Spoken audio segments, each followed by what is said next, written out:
If you want people to comply with everything that you say, watch this video. As you can see in this video here, when I hypnotized this guy named James, I explained the 4-step process to hypnotizing anyone, and compliance is step number 1. This is why compliance is step number 1. What I get James to do is 4 compliance tests. So the first one being spreading your legs out. Step 1, get someone to comply with the first step of spreading their legs out. You can do this in many different ways. Feet just facing forward. There you go. You can get them to literally move from here to here, from there to here. You can get them to spin around once. You can literally do whatever it is that you want to do that will gain their compliance. Put your hands on your lap. Just stare at my hand. Take a deep breath in. Breathe out and let go. Take a deep breath in. Breathe out and let go. Take a deep breath in. And this is proven with many different psychology books. There's a great book called Influence that has some premises of compliance in it in order to gain influence over people. To be a good hypnotist, you have to be a good influencer as well, and not an influencer online, someone who can actually influence someone to do something. To be a good leader in a company, you need to have great influence over people. But imagine it this way, you're talking to a child and you say you've got to clean every single inch of your bedroom tonight and it has to be done. Immediately the bar is very high. You're going from the room being dirty to the room being spotless. That's a lot to take in. If you said to the child, why don't you just start with that corner or your desk and then we'll figure out where to go after that? First of all, you've got the compliance that they're going to start cleaning up, which then psychologically they will start to want to do it more because they won't want to go against their morals and values, even on a subconscious level. Now, you may not even see this, but because they are classing themselves as someone who is doing the cleaning, they will naturally want to do it more. They want to follow through with the person that they said they are going to be. Now, I've had this done to me negatively in the past many times. Can you just take me here? Oh, can you also take this person, this person, this person? And then can you go and pick this person back up to then go and get this person to do this, to do this, to do. And because I agreed to the first part, it's very easy to get someone to say yes to the second part. And you know how they say in sales, get your first yes? Now, there's so much psychology now that explains that getting a yes isn't necessarily what you want now. But think of it in that way. If I've already agreed to something, to do something little, then I'm likely going to agree to something a little bit more and a little bit more and a little bit more and a little bit more forever and on. And when you're doing hypnosis, you can get as many pieces of compliance as you want. The more the better, effectively. I did 4 in this video here with James, and it just shows that when you get someone to follow instructions, they're going to be better at following instructions. If you own a building company and you have 2 people show up, one person you say to them, can you go and sweep that floor and paint that room? And an hour later they come out, the room's painted, the floor's swept, and the room's perfect.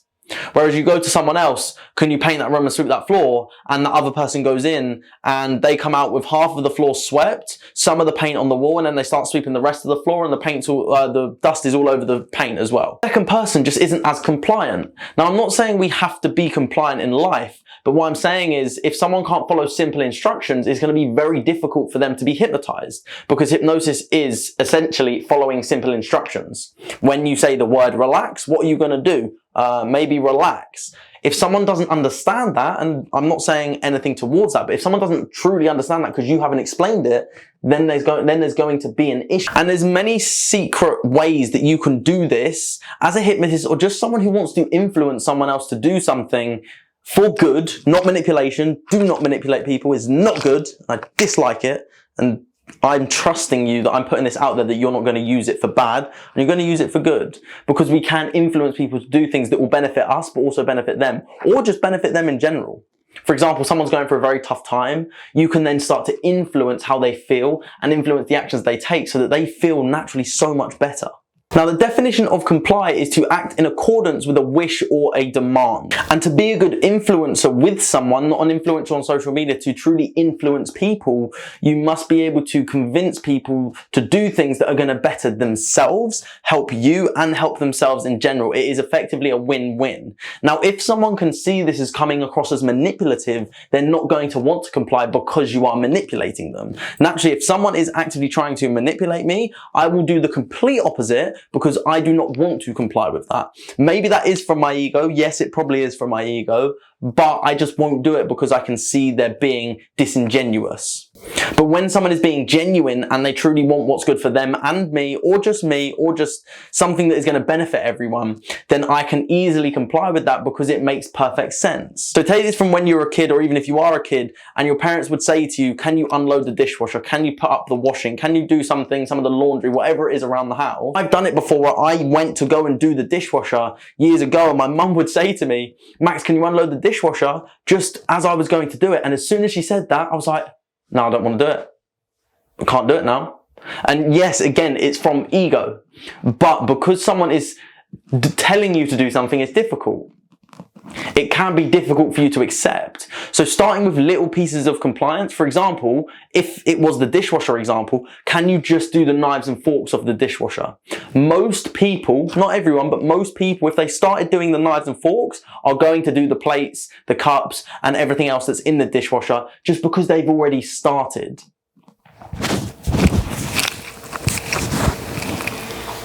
So you've probably seen it happen many times before, but this is why compliance is imperative, especially for hypnosis or influencing anyone to do something. You must get their compliance. Now, obviously in this video, there's 4 parts of compliance. I've got him opening his legs, I've got him putting his hands on his lap, I've got him staring at my hand, and I've got him doing breaths. And also, if you watch what I'm doing in the video, I'm actually matching his breath,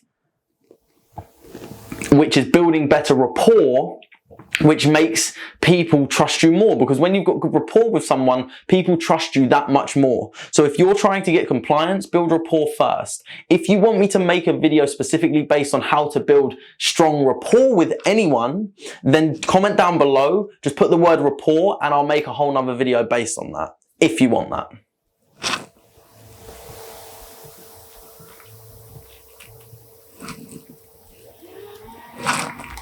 So if you want people to comply with the things that you say,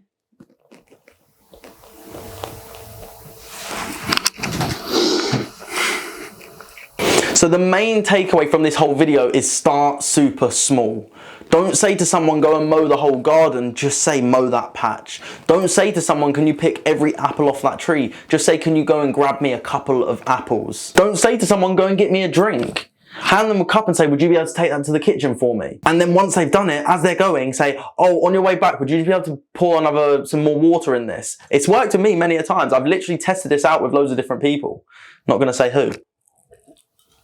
But these little tricks really do work to help you gain influence. And if you right now feel as yourself, you're not a very influential person, you're not a very confident person, you're not a very courageous person, start with the small things. I used to be a very shy and anxious person. Used to be. Never anymore. I'm just not. I used to be very shy and anxious, but now I understand how to work with people, how to speak to people, how to build rapport with people, how to get people to comply with certain little things that aren't manipulative, that are genuinely just helpful in everyday life. Then make sure that you start to use the understanding of compliance. Start small, never start big, because getting a big ask first is much more difficult. Just see it from an advertiser's point of view. How many times do people have to see an advert before they take action on it? I think now it is 16 times. I'm going to research it. So I just did the research, and just to notice an advert, studies show that you need to see it at least 7 times just to notice it, not even to buy anything. So imagine it in that way. You're just showing someone something. You're just getting them to cut one blade of grass, and then they can eventually mow the whole garden. You're getting them to start with putting one piece of laundry in the washing machine. Then you're getting them to turn on the washing machine. And again, this isn't something that is negative, because doing natural things like that are going to benefit our daily life anyway as we grow up. So if you're using this with your kids, brilliant. Just don't use this in a manipulative way that is just serving you and to the detriment of other people. If you are doing this for other people, make sure you're also doing things as well. If you're cleaning the kitchen, get someone to clean the living room, for example. Use compliance to change your life and to help your life as well. And if you want any more in-depth understanding of compliance, again, drop it in the comments below. Put either rapport and compliance, or just rapport or compliance if you want any more videos. And make sure you subscribe.